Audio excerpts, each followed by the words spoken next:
오늘 함께 보실 말씀은 사도행전 12장 13절에서 25절까지의 말씀입니다. 자리에서 일어나셔서 사도행전 12장 13절에서 25절까지 말씀을 한 절씩 교독하겠습니다. 베드로가 대문을 두드린데 로데라 하는 여자아이가 영접하러 나왔다가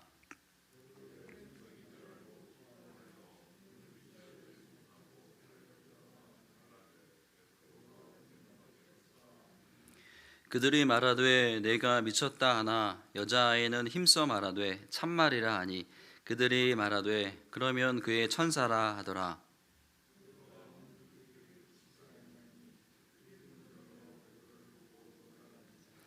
베드로가 그들에게 손짓하여 조용하게 하고 주께서 자기를 이끌어 옥에서 나오게 하던 일을 말하고 또 야고보와 형제들에게 이 말을 전하라 하고 떠나 다른 곳으로 가니라.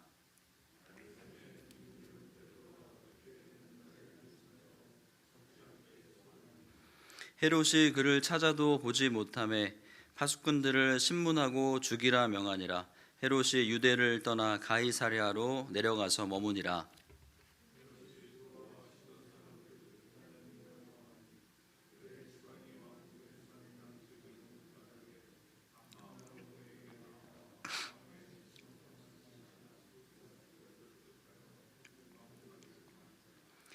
헤롯이 나를 택하여 왕복을 입고 단상에 앉아 백성에게 연설하니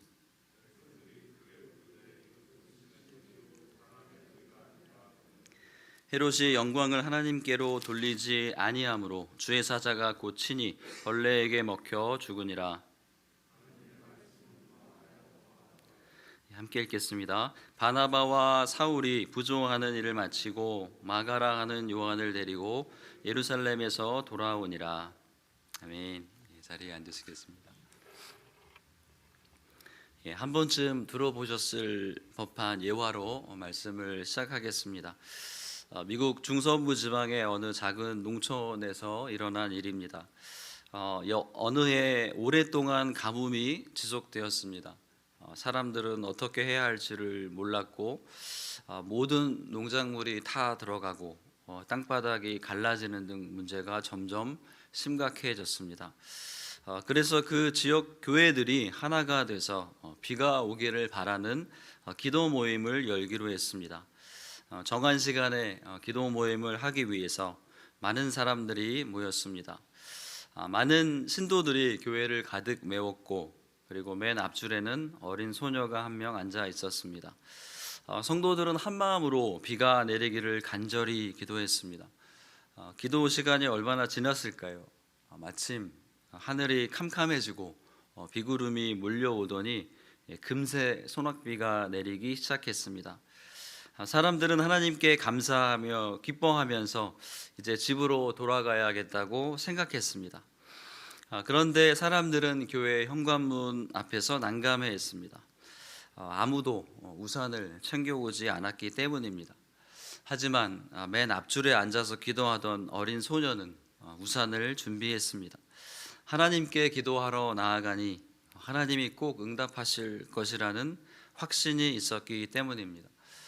기도회에 참석한 수많은 사람들 중에 그 소녀만 소낙비를 맞지 않고 집으로 돌아갔습니다.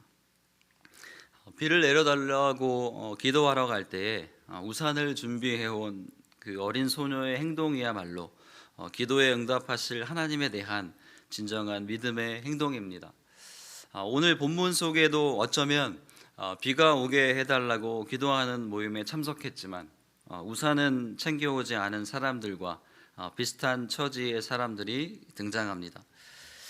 그 사람들은 베드로가 돌아오기를 간절히 기도했음에도 그가 나타났다고 하자 확인도 해보지 않고 로데라는 여종에게 내가 미쳤구나 라고 반응했던 사람들입니다. 아마 베드로의 목소리가 맞다면 베드로가 아니라 베드로의 천사일 거야 라고 말한 사람들입니다. 우리의 기도를 다시 한번 돌아보기 원합니다. 우리의 기도를 하나님이 들으신다고 확신한다면 우리가 드리는 기도의 응답에 대한 반응이 사뭇 다를 것이라고 생각합니다. 오늘 새벽 기도에 어떤 기도 제목들을 가지고 나오셨습니까? 우리의 세미한 기도를 들으시고 응답하시는 하나님께 영광 돌리는 인생이 되기를 소원합니다. 하나님께 영광 돌리는 인생이 진짜 행복한 인생임을 되새기는 시간이 되기를 원합니다.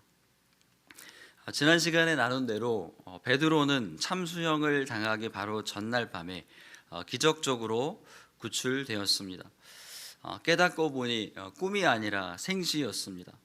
주님께서 당신의 천사를 보내셔서 자신을 살려주셨던 것입니다. 베드로는 급히 마가 요한의 어머니 마리아의 집으로 향했습니다. 그 집에 대문이 있었다는 것이다. 그리고 영접하러 나온 계집종이 있었다는 것을 보면 제법 큰 집이었기 때문에 베드로가 문을 두드리는 소리가 들리지 않았을 수도 있습니다. 맨 처음에 말씀드린 대로 여종 로데는 베드로의 음성인 줄 알고 반가운 마음에 문도 열어주지 않고 사람들에게 베드로가 살아 돌아왔다, 우리가 기도한 대로 응답하셨다라고 그렇게 알렸습니다. 그런데도 사람들은 어떻게 했습니까? 믿지 못하고 내가 미쳤구나 라고 그렇게 면박을 주었습니다. 베드로가 계속 문을 두드리는 그 소리에 사람들이 문을 열어서 베드로를 보았고 베드로를 보고 깜짝 놀랐다고 누가는 기록하고 있습니다. 베드로는 자신이 어떻게 감옥에서 빠져나올 수 있었는지를 설명했습니다. 그는 전적인 하나님의 도우심으로 자신이 빠져나올 수 있음을 간증했습니다. 이 사실은 중보기도했던 자들에게도 감옥에 가두었던 자들에게도 베드로 자신에게도 기적과 같은 일이었습니다. 그 무리 중에서 지금 베드로만이 하나님이 행하신 일인 것을 믿음으로 고백했습니다. 베드로의 믿음의 고백이 하나님께 영광을 돌리는 것이었습니다. 그리고 곧 자신을 찾아올 수도 있을 군인들을 피해 베드로는 어디론가 떠났습니다. 베드로가 사라지고 나서 소동이 일었습니다. 18절과 19절 말씀 다른 번역으로 읽어드리겠습니다. 날이 새니 군인들 사이에서는 베드로가 없어진 일로 작지 않은 소동이 일어났다.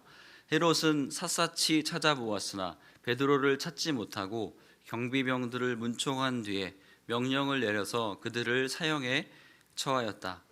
그런 다음에 헤롯은 유대를 떠나 가이사랴로 내려가서 거기에서 한동안 지냈다. 베드로의 탈옥 사건으로 헤롯을 비롯한 경비병들에게 소동이 일어났습니다. 지난 시간에 말씀드린 대로 어떻게 지키고 있었습니까? 쇠사슬에 묶여 있었고 2명이 베드로의 옆에서 자고 있었고 최소 4명이 베드로를 지키고 있었는데 초소도 이중으로 되어 있었는데 마지막은 철문으로 굳게 닫혀 있었는데 감쪽같이 베드로만 사라졌기 때문입니다. 헤롯 아그리파 1세는 책임을 물어 경비병들을 사형에 처했습니다. 그 당시 로마의 관례는 죄수를 잃어버린 병사는 그 죄수가 받을 형벌과 같은 형벌에 처하는 규정이 있었습니다. 그래서 야고보에 이어 참수형을 당할 뻔한 베드로 대신 군인들이 처형당한 것입니다. 그리고 나서 헤롯은 가이사랴로 내려가서 한동안 머물렀다고 기록하고 있습니다. 이제 20절을 공동 번역으로 보면 한편이라는 접속사로 시작합니다. 한편 헤롯이 가이사랴로 내려간 다음 얼마나 지났는지는 나오지 않았지만 헤롯 왕의 비참한 말로 이야기가 시작됩니다. 이제 사도행전에서 베드로의 이야기도 사역의 이야기도 사라집니다. 그리고 12장은 헤롯의 죽음으로 마무리되고 있습니다. 헤롯은 화가 많은 사람이었던 것 같습니다. 자세한 이유는 나와 있지 않지만 헤롯은 두로와 시돈 사람들을 몹시 미워했습니다. 그래도 그들은 어쩔 수 없이 헤롯에게 아첨을 해야만 했습니다. 식량을 헤롯에게서 공급받고 있었기 때문입니다. 자신들을 미워하니 로비를 한 것입니다.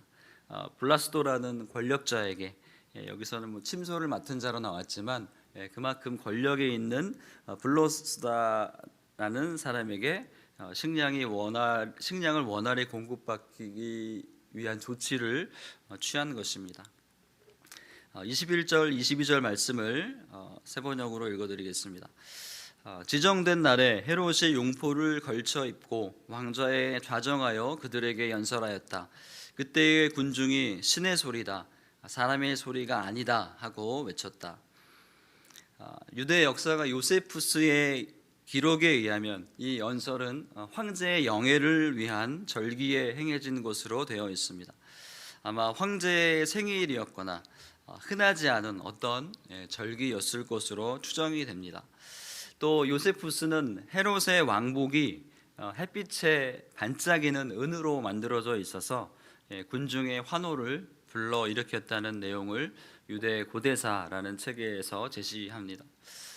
이날 헤롯 아그리파 1세는 자신의 권력을 과시했고, 그리고 그에게 아첨하는 사람들은 어쩔 수 없이 그를 신처럼 높인 것이었다고 기록합니다. 아무리 왕이라고 할지라도 사람일진데 신의 소리다라고 아첨할 수밖에 없었습니다. 후원을 해주는 왕을 향해서 이렇게 아첨하는 것은 헬라 지역에서 수세기 동안 흔한 일이었다고 합니다. 하지만 수세기 동안 흔한 일이었지만 하나님은 가만히 듣고 계시지 않았습니다. 하나님께서 그의 천사를 통해서 바로 헤롯을 심판하셨습니다. 그리고 그 이유를 분명히 밝혔습니다. 헤롯이 하나님께 영광을 돌리지 않았다. 그의 죽음은 비참합니다. 벌레에게 먹혀서 죽고 말았습니다. 이때 당시 충이 먹어서 이렇게 죽는 것은 가장 끔찍한 재앙에 속하는 것으로 여겼습니다. 교만한 헤롯 왕은 세상 가운데서는 권력을 누렸을지 모르지만 하나님께 영광을 돌리지 아니함으로 비참한 최후를 맞이합니다. 12장의 마지막 두 구절은 앞으로 펼쳐질 일에 대한 암시입니다. 24절, 25절 읽어드리겠습니다.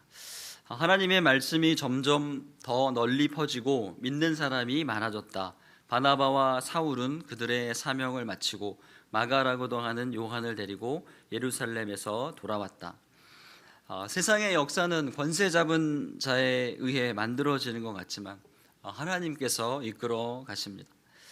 종교 지도자들의 박해에 이어서 정치 세력들의 핍박에도 하나님의 말씀은 점점 더 널리 퍼지고 있습니다. 그리고 하나님의 역사는 하나님께 영광 돌리는 사람들에 의해서 계속 이어집니다.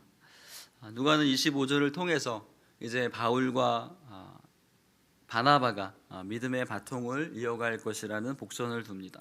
베드로는 자연스럽게 페이드 아웃 되었고 바나바와 바울이 하나님의 사명을 감당하며 하나님의 역사를 써내려가게 됩니다. 말씀을 갈무리합니다. 어떤 인생을 하나님이 기뻐하십니까? 어떤 인생이 하나님께 영광 돌리는 인생이겠습니까?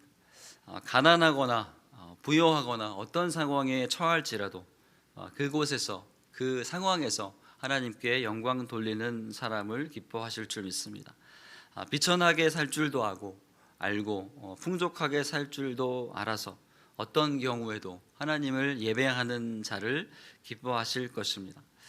우리 하나님께 대한 감사와 순종으로 우리를 통하여 하나님의 나라가 점점 더 확장되는 것을 목도하기를 원합니다. 기도하겠습니다.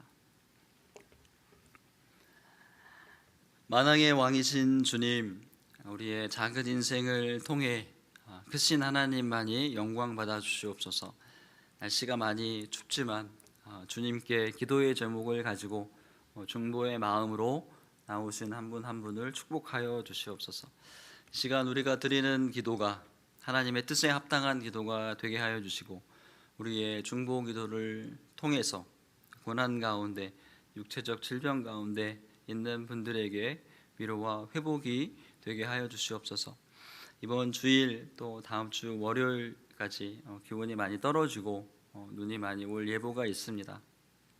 교회를 오고 가는 길, 그리고 운전해서 가는 길 가운데서도 우리들을 보호하시고 궁극적으로 우리 삶을 인도하여 주시기를 기도합니다.